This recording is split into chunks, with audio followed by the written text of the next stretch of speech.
Bienvenue sur Nova Express. Clair de lune, épisode 48. Scène d'ouverture.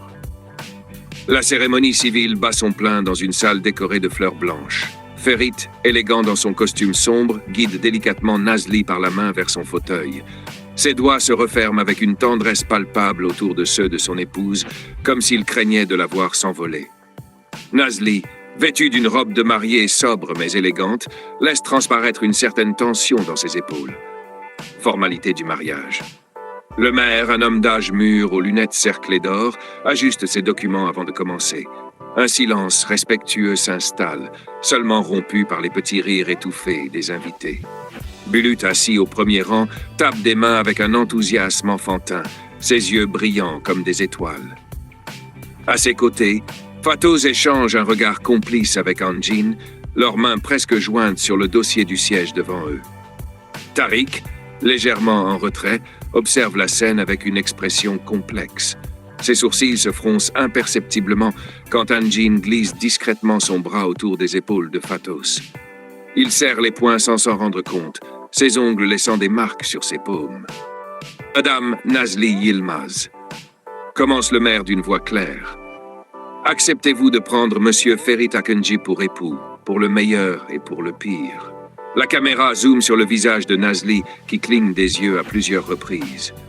Son regard hésitant va de Ferit, dont la mâchoire est étrangement tendue, à Bulut, dont les yeux grands ouverts la fixent avec une attente presque douloureuse. Un petit sourire finit par fleurir sur ses lèvres. « Oui », répond-elle d'une voix plus ferme qu'elle ne l'aurait cru. Bulut bondit littéralement de son siège, applaudissant avec tant de force que ses petites mains en deviennent rouges. La même question posée à Ferit le voit prendre un temps de réflexion visible. Il observe longuement Nazli, puis son regard se tourne vers Bulut, dont l'excitation est maintenant contagieuse. « Oui », déclare-t-il finalement, avec une conviction qui surprend même l'officier d'état civil. Signature des registres. La table des mariés est ornée d'un apron en dentelle ancienne. Ferit signe le registre d'un geste large et assuré, son paraphe élégant contrastant avec celui plus hésitant de Nazli. Fatos et Anjin, en tant que témoins, ajoutent ensuite leur signature. Fatos prend un moment anormalement long pour signer, comme si elle voulait graver ce moment dans sa mémoire. « Vous pouvez maintenant embrasser la mariée », annonce le maire avec un sourire conventionnel. Ferit se tourne vers Nazli, son visage s'approchant lentement. Nazli, après une micro-hésitation, tourne subtilement la tête pour présenter sa joue. Un flash photographique immortalise l'instant où les lèvres de Ferit effleurent la peau légèrement rosée de Nazli, tandis que ses mains restent sagement posées sur ses épaules, sans oser l'étreindre. L'appartement de Denise baigne dans une pénombre mélancolique. Assis au bord de son lit défait, il tient entre ses doigts tremblants le foulard que Nazli a oublié lors de sa dernière visite. Le tissu soyeux capte la lumière faible de la lampe de chevet lorsqu'il le porte à son visage. Une larme silencieuse roule sur sa joue lorsqu'il reconnaît le parfum fleuri qui s'en dégage encore. Les coups à la porte retentissent comme des coups de feu dans le silence de l'appartement. Denise essuie rapidement son visage du revers de la main avant d'aller ouvrir.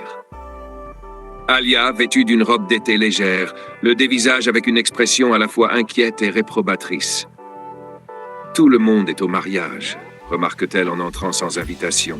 « Je me demandais où tu pouvais bien être. » Retour chez les mariés. La fête bat son plein dans le jardin de la maison de Ferit. Fatos serre Nazli dans ses bras avec une force inattendue. « Je vais tellement te manquer », murmure-t-elle dans l'oreille de son amie, sa voix légèrement tremblante. Nazli caresse le dos de Fatos avec des gestes apaisants. « Nous nous verrons tous les jours », promet-elle, mais son regard fuit vers Ferit, qui discute avec des invités. Manami, avec son rire cristallin, pousse Nazli vers le centre de la pelouse. « Allez, c'est la tradition !»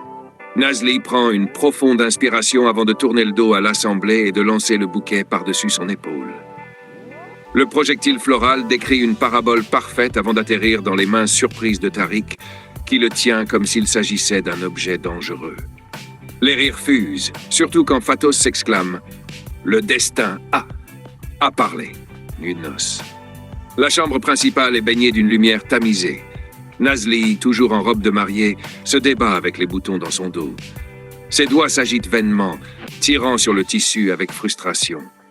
Un coup discret à la porte la fait sursauter. « Je pensais que ça pourrait t'aider à dormir », dit-il en le posant sur la table de chevet. Nazli murmure un remerciement à peine audible. Scène sous lendemain matin, Ferit découvre Nazli alité, le front brûlant. L'eau froide jaillit du pommeau, trempant instantanément la chemise de nuit en soie de Nazli qui colle maintenant à son corps. Elle frissonne violemment, ses dents claquant. Ferit, sans réfléchir, se précipite sous le jet avec elle, l'enveloppant de ses bras pour partager sa chaleur corporelle. Leurs regards se croisent dans la buée naissante, un moment suspendu hors du temps. Nazli et Ferit restent enlacés sous le jet d'eau qui s'est progressivement réchauffé. Les vêtements trempés épousent chaque courbe de leur corps rapproché. Nazli, toujours faible, s'accroche aux épaules de Ferit comme à une bouée de sauvetage. Ferit, quant à lui, semble avoir oublié la raison initiale de leur présence ici, perdu dans les yeux noisettes de sa nouvelle épouse. Que se passera-t-il dans les épisodes suivants? Vous le saurez en vous abonnant pour ne pas manquer les prochains épisodes de Clair de Lune. Votre passion, notre dévotion.